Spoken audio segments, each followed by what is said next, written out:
The mouse tribe, the hamsters, the voles, the typical rats and mice, the bandicoots, the gophers, the jerboas, the springhouse, and the jumping mice. The mouse tribe. This family, which includes the mice, rats, and voles, contains more than a third of the number of the whole order of rodents. Some are arboreal, others aquatic, but most are ground-living animals and burrowers. The number of known species has been estimated at 330. Among the most marked types are the water mice of Australia and New Guinea, and of the islands of Luzon in the Philippines. The feet of the Australian species are webbed, though those of the Philippine form are not. The gerbils form another group, mainly inhabitants of desert districts. They have very large eyes, soft fur, and tails of various length and form in different species. They have greatly developed hind legs and leap like jerboas, and are found in southern Europe, Asia, and Africa. The Philippine rats, large and long-haired, and the tree mice of Africa south of the Sahara form other groups. A very mischievous race of rodents is represented in Europe by the hamsters, and in the New World by a closely allied group, the white-footed mice. The hamsters. The hamster is a well-known European species and represents the group of pouched rats. These creatures have cheek pouches to aid them in carrying food. In addition, they are the most voracious and inquisitive, so that the hamster is a type throughout Central Europe of selfishness and greed. We are sorry to add that John Bull occasionally appears in German cartoons as the land hamster or land grabber. Hamsters are numerous from the Elbe to the Obi. They burrow and make cellars in the corn and bean fields and convey thither as much as a bushel of grain.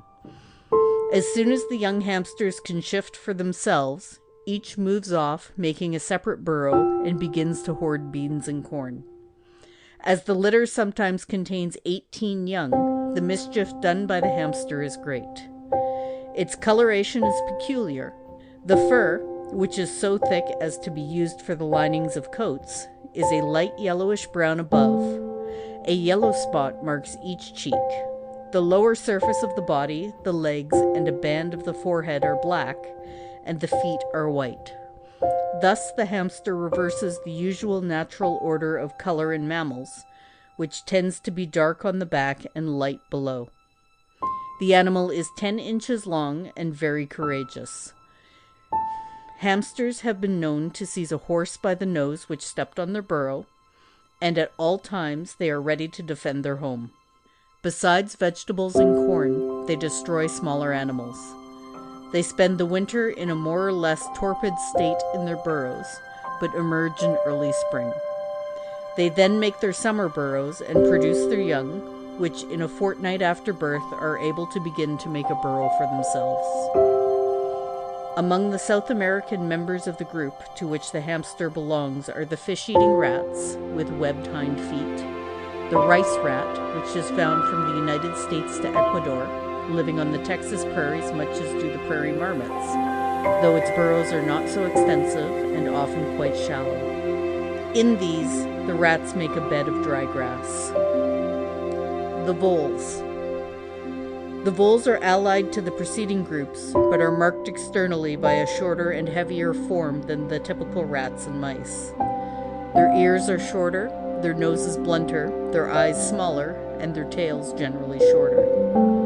They are found in great numbers at certain seasons, when they often develop into a pest. The short-tailed field vole is responsible for much destruction of crops in Europe. One of the latest plagues of these animals took place in the lowlands of Scotland, where these voles devoured all of the higher pastures on the hills. Nearly at the same time, a similar plague occurred in the Turkish Epirus. When an English commissioner was sent to inquire into the remedies, if any existed, therein to use, he found that the Turks were importing holy water from Mecca to sprinkle on the fields affected. The bank vole is a small English species, replaced on the continent by the southern field vole. The water rat belongs to the vole group. It is one of the most commonly seen of all our English mammals, probably, except for the rabbit, the most familiar. Although not entirely nocturnal, it prefers the darkness of twilight. But whenever the visitor to the waterside keeps still, the water rats will allow him to watch them. The writer has had a rather extensive acquaintance with these cousins of the beavers, and while watching them has never ceased to be struck with their close resemblance to those creatures. At Holcombe Lake in Norfolk, he noticed a willow bush in which a number of twigs had been gnawed off, and then saw the missing sticks lying neatly peeled, just like beaver would, in the water below. Waiting quietly, he noticed a water rat climb into the bush, gnaw off a willow twig, descend with it to the edge of the water, and there, sitting on some crossed boughs, peel and eat the bark, just as the beaver does. By the Thames, a sound is often heard in the round reeds as of something tearing or biting them. It is made by the water rats getting their supper. The rat cuts off 3 or 4 sedges and makes a rough platform. It then cuts down a piece of one of the large round reeds full of pith, and holding it in its hands, seizes the bark with its teeth and shreds it up the stem, peeling it from end to end. This exposes the white pith, which the rat then eats. Water rats have been seen to swim out and pick up acacia blossoms floating on the water. When swimming underwater, each hair is tipped with a little bubble, which makes the rat look like quicksilver. When it comes out, the rat shakes itself with a kind of shiver, throwing all the water off of its coat. Though so good a swimmer, its feet are not webbed. It is found from Scotland to the Bering Sea, but not in Ireland. In the far north, the lemming takes the place of the voles. It is a very small, short-tailed creature like a diminutive prairie dog. Like the voles, lemmings have a season of immoderate increase. They then migrate in enormous flocks and are said never to stop till they reach the sea, into which they plunge. It is believed that they are following an inherited instinct, and that where there is now sea there was once land, over which they passed onwards. The muskrat inhabits the same waters as the beaver of North America. It makes a house, generally of reeds piled in a mound, in the lakes and swamps. The body is only 12 inches long, and the fur is thick and close and much used for lining of coats and cloaks. The vast chains of rivers and lakes in Canada make that country the favorite home of the muskrat. This creature lives upon the roots of aquatic plants, freshwater mussels, and stems of juicy herbs. Besides making the domed houses of grass, reeds, and mud, it also burrows into the banks of streams. There it makes rather an elaborate home, with numerous passages leading to the water. The odor of musk is very strong even in the skin. The tail is narrow and almost naked. This species is the largest of the vole group. The typical rats and mice. These animals were originally an Old World group. Though the brown rat is now common in America, it is believed to have come originally from China.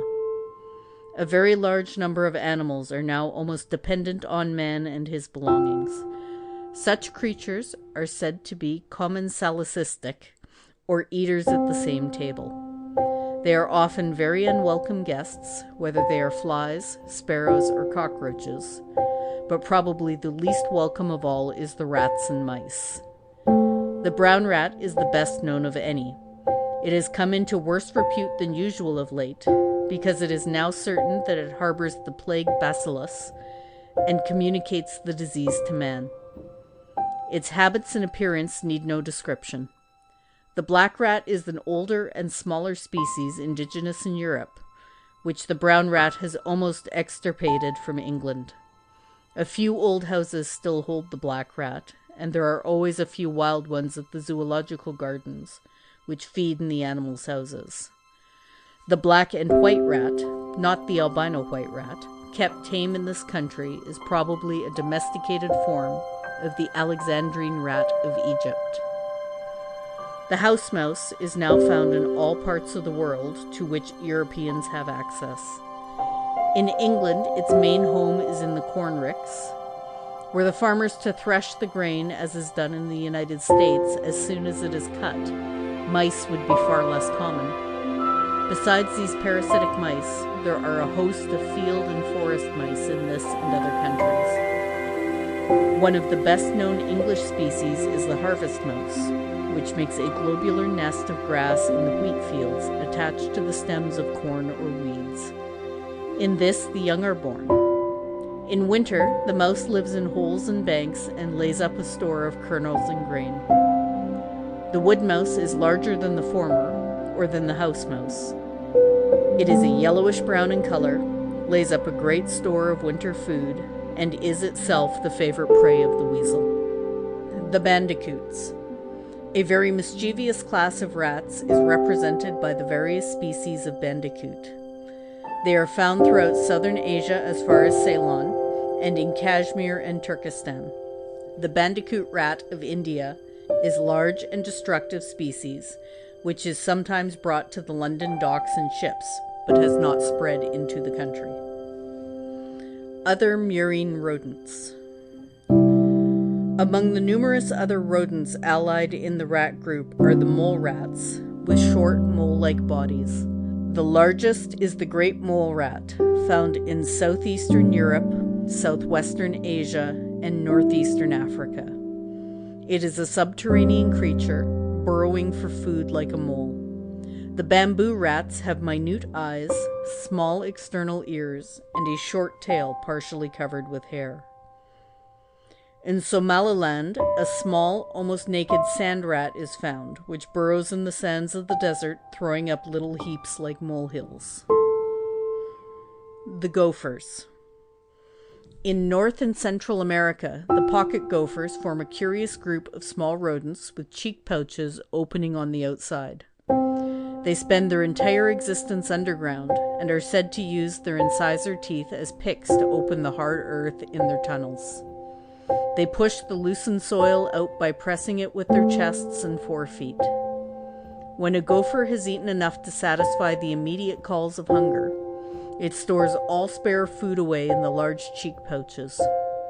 When gophers desire to empty the pouches, they pass their feet along their cheeks from behind and press the food forwards onto the ground. The jerboas, the springhouse, and jumping mice. The hopping rodents have an immense range from southern Europe through Africa, Arabia, India, and Ceylon, and even in the New World, where the American jumping mouse is found throughout the northern part of the continent. The latter is only 3 inches long. The true jerboas are mainly found in Africa. All these, when excited, move like kangaroos. Their main home is the Central Asian steppe region, but they are found in Egypt, India, Syria, and Arabia. The hind legs are much elongated, the forelegs very small, and the body usually of a sandy color. The American jumping mouse, though a very small creature, can cover from 3 to 5 feet in each leap. It inhabits the beech and hardwood forests. In winter, it makes a globular nest about 6 inches under the surface of the ground.